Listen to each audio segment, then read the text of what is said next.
इस एपिसोड की शुरुआत में हानलू को एस्ट्रोनॉमी क्लब के बाहर दिखाया जाता है। हानलू एस्ट्रोनॉमी क्लब के अंदर जाती है। हानलू कहती है कि मैंने एस्ट्रोनॉमी क्लब के लिए रजिस्ट्रेशन फॉर्म भरा था, लेकिन एस्ट्रोनॉमी क्लब का मेंबर कहता है कि हमें कोई रजिस्ट्रेशन फॉर्म नहीं मिला।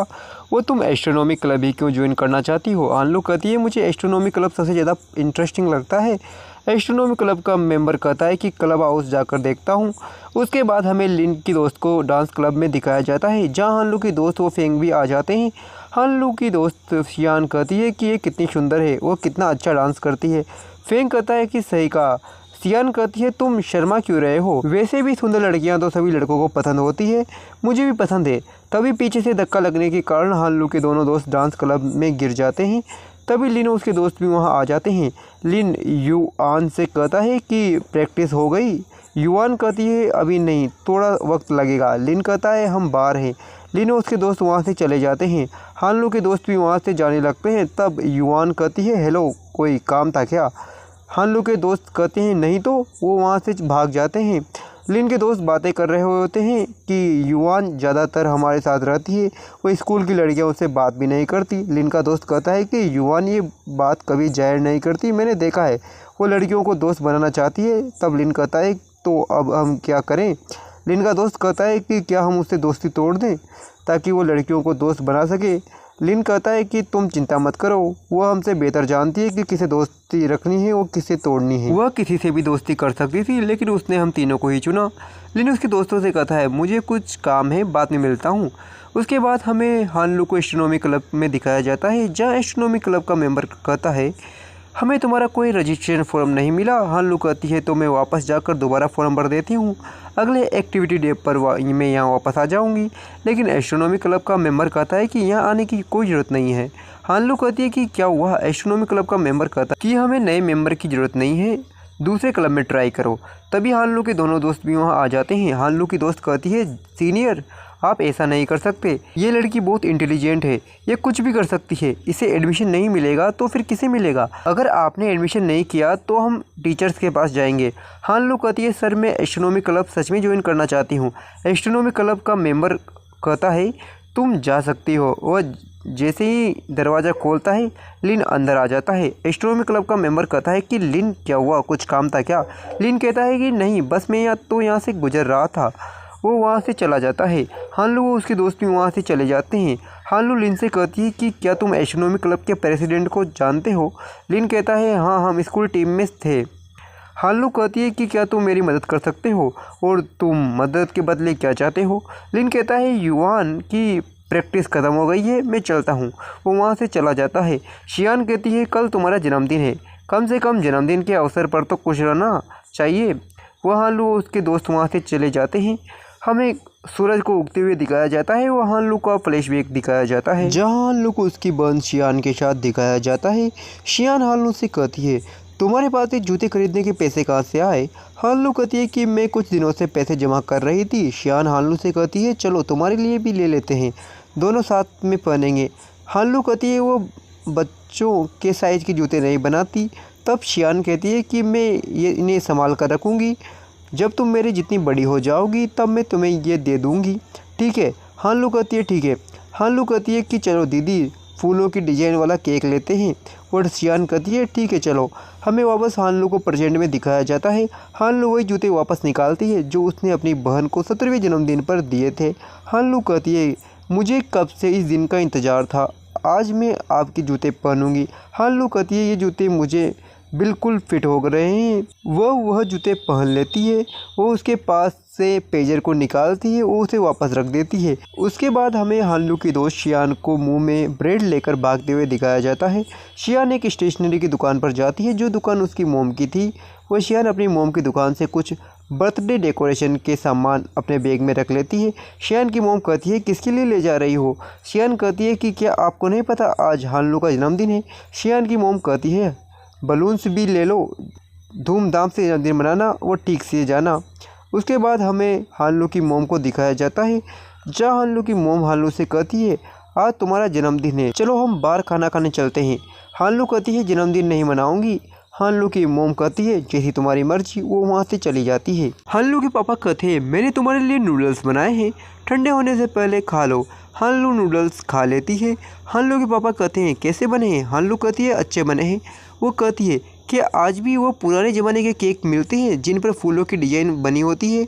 हानलू के पापा कहते हैं शायद ऐसे केक मिलना अब मुश्किल है। हानलू कहती है ठीक है। वो वहाँ से चली जाती है। हानलू को स्कूल जाते हुए दिखाया जाता है जहाँ हानलू स्कूल जाने में लेट हो जाती है। वो स्कूल का गेट बंद हो जाता है। तभी हानलू को लिन दीवार कूदते हुए मिल जाता है। हानलू लिन से कहती है मैं लेट हो गई हूँ। लिन कहता है ठीक है, अपना हाथ दो। लिन व हानलू दीवार कूद के स्कूल के भीतर चले जाते हैं। तभी स्कूल का गार्ड कहता है कौन है वहाँ? लिन व हानलू वहाँ छुप जाते हैं। हानलू गार्ड के सामने चली जाती है। वो गार्ड कहता है तुम्हारा नाम क्या है? वो कौन सी कक्षा में पढ़ती हो? हानलू बताने वाली होती है तभी लिन उसका हाथ पकड़कर वहाँ से भगाकर ले जाता है। हानलू ने जूते नहीं पहने होते। हानलू और लिन एक क्लास में चले जाते हैं जहाँ हानलू रुमाल से अपने जूतों को साफ करती है। हानलू जूते पहन लेती है। वो कहती है क्या तुम एस्ट्रोनॉमी क्लब ज्वाइन करने में मेरी मदद कर सकते हो प्लीज़? लिन कहता है ठीक है, मैं वादा करता हूँ मैं तुम्हारी मदद करूँगा। हानलू अपना रजिस्ट्रेशन फॉर्म दोबारा एस्ट्रोनॉमी क्लब के मेंबर को दे देती है। वो एस्ट्रोनॉमी क्लब का मेंबर उसे एस्ट्रोनॉमी क्लब का मेंबर बना देता है। लिन के कहने पर प्रेसिडेंट कहता है कि मैं आखिरी बार जब मैं किसी को इस क्लब में ले रहा हूँ। हानलू कहती है आप ऐसा क्यों कर रहे हो? प्रेसिडेंट कहता है जल्द ही ये क्लब बंद हो जाएगा। रूल के मुताबिक 10 से कम मेंबर होने पर क्लब बंद हो जाता है। हानलू कहती है आप और लोगों को भर्ती क्यों नहीं करते? प्रेसिडेंट कहता है ऐसे क्लब में कौन आएगा जहाँ प्रेसिडेंट्री में जाने ही नहीं देते। हानलू कहती है ऐसा कैसे हो सकता है? प्रेसिडेंट कहता है मैं तुम्हें एस्ट्रोनॉमी क्लब में मेंबर बनाना चाहता हूँ, लेकिन उससे तुम्हें क्या फ़ायदा होगा?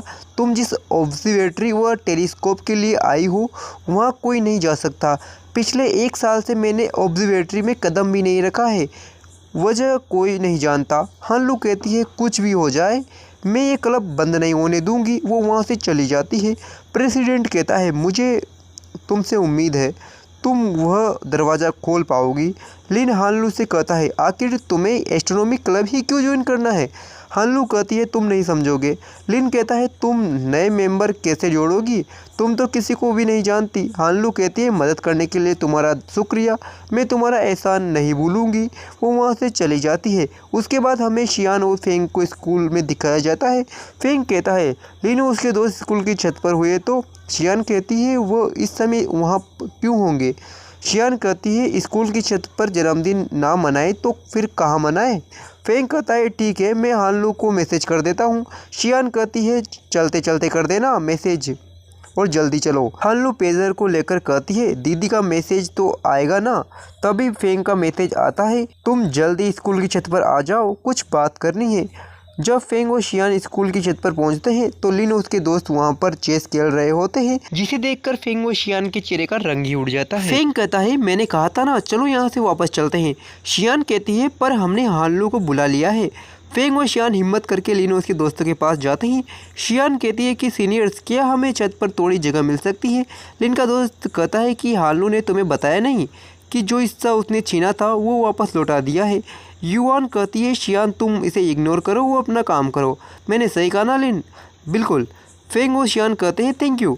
वह दोनों मिलकर बर्थडे डेकोरेशन करने लगते हैं। डेकोरेशन पूरा हो जाता है। हानलू भी स्कूल की छत पर आ जाती है। जहाँ फेंग व शियान उसे बर्थडे विश करते हैं वो हानलू वहाँ से जाने लगती है। तभी लिन कहता है रुक जाओ, केक खा लो फिर जाना। मानता हूँ हमारी नहीं बनती, लेकिन तुम्हारे दोस्तों ने क्या बिगाड़ा है? फेंग कहता है तुम जाना चाहती हो तो जा सकती हो। लिन कहता है तुम लोगों की सेल्फ रिस्पेक्ट है या नहीं? तुम नाटक क्यों कर रही हो? तुम इन्हें दोस्त मानती भी हो या दोस्तों से कोई ऐसे पेश आता है क्या? हानलू कहती है तुम्हें हमारे बीच आने की ज़रूरत नहीं है, वैसे भी हम कोई खास दोस्त नहीं हैं। लिन वहाँ से चला जाता है। वो दोस्तों से कहता है चलो चेस खेलते हैं। हानलू के मोबाइल में एक मैसेज आता है जिसके बाद वो एक कुर्सी पर जाकर बैठ जाती है। हमें क्लासरूम का सीन दिखाया जाता है जहाँ पर प्रिंसिपल मैडम सभी क्लासरूम की जांच कर रही होती है। प्रिंसिपल मैडम को फेंग व शियान व हानलू उसकी क्लास में नहीं दिखते। वो वापस स्कूल की छत का सीन दिखाया जाता है। हानलू फेंग और शियान से कहती है माफ़ करना, मैं थोड़ी इमोशनल हो गई थी, मैं थोड़ी दुखी थी। चाहे तुम मुझे दोस्त मानो या ना मानो, चाहे गुस्से में बात करो या प्यार से, इससे फ़र्क नहीं पड़ता। मैंने हमेशा तुम्हें अपना बेस्ट फ्रेंड माना है। हानलू कहती है तुम्हें यह सब करने की ज़रूरत नहीं थी, मुझे ये सब नहीं पसंद। शियान कहती है हम तुम्हारे साथ क्यों रहते हैं? क्योंकि हम बचपन के दोस्त हैं, इसलिए ऐसा तुम्हें लगता है तो तुम गलत हो। तुम्हें पता है जब हम छोटे थे, जब हम स्कूल की पिकनिक पर जा रहे थे, टीचर ने सभी से हाथ पकड़ने को कहा था ताकि हम कहीं खो ना जाएं, लेकिन मेरे हाथों से पसीना आता था तो कोई मेरा हाथ नहीं पकड़ना चाहता था। तब मैं सबसे दूर जाकर खड़ी थी, तब तुमने मेरा हाथ पकड़ा था। वो पूरे दिन नहीं छोड़ा, वो हमेशा साथ रही। उस दिन से मैंने वादा किया था, चाहे तुम मुझे पसंद करो या मत करो, साथ खेलो या ना खेलो, पर मैं हमेशा तुम्हें बेस्ट फ्रेंड मानूंगी। हानलू बर्थडे केक पहन लेती है। वह हानलू की आंखों में आंसू आ जाते हैं। फेंग कहता है चलो केक काटते हैं, आशा करता हूँ तुम्हें केक पसंद आए। शियान कहती है तुम्हें फ्लावर वाले केक पसंद है ना? हानलू कहती है ये केक बहुत अच्छा है, मुझे बहुत अच्छा लगा। फेंग कहता है अगर तुम्हें ये केक पसंद है तो मैं हर साल बनवाऊंगा, चलो केक सजाते हैं। शियान कहती है चाहे तुम गुस्सा हो लेकिन हम हमेशा साथ रहेंगे। तब हानलू कहती है लेकिन पीछा नहीं छोड़ोगी। तब शियान केक का टुकड़ा हानलू के चेहरे पर लगा देती है।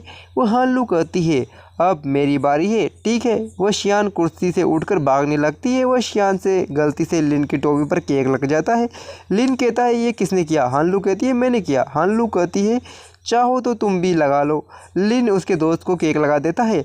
लिन का दोस्त उसके दूसरे दोस्त को केक लगा देता है, वो दूसरा तीसरे को। सभी मिलकर एक दूसरे पर केक लगाने लगते हैं। इस पल को शब्दों में बयान नहीं किया जा सकता। सभी मिलकर हानलू से कहते हैं हानलू जल्दी विश मांगो। फेंग कैंडल जला देता है। सभी हानलू को बर्थडे विश करते हैं। हानलू विश मांग लेती है, वो कैंडल बुझा देती है। तभी हानलू को आसमान में यूएफओ जैसा कुछ दिखाई देता है। उसके बाद सभी को यूएफओ जैसा कुछ दिखाई देता है। तभी हानलू के पेजर पर एक मैसेज आता है जिसमें लिखा होता है हानलू हैप्पी बर्थडे, 17वें जन्मदिन की हार्दिक शुभकामनाएं। जब भी मेरी याद आए तुम तारों को देख लेना, मैं तुम्हें देख रही हूँ, हम फिर मिलेंगे। तुम्हारी बड़ी बहन हानलू। मन में कहती है आखिरकार इंतज़ार ख़त्म हुआ। दीदी ये कोई सहयोग नहीं हो सकता, मेरी इच्छा पूरी हो गई। मैं ये महसूस कर सकती हूँ मेरी दीदी मुझे देख रही है, चाहे वो करोड़ों किलोमीटर दूर ही क्यों ना हो, मैं ये महसूस कर सकती हूँ। तब हानलू सभी के सामने कहती है रेड लोटस का मकसद हम कभी नहीं भूलेंगे। लिन हानलू से कहता है हैप्पी बर्थडे, आज से आधी छत तुम्हारी, इसे बर्थडे गिफ्ट समझ लो। सभी आसमान की तरफ देखने लगते हैं। इसी के साथ एपिसोड 4 यहीं पर समाप्त होता है। अगर आपने पिछले एपिसोड नहीं देखे हैं तो link in description. Thank you for watching. ज़िंदगी रही तो फिर मिलेंगे।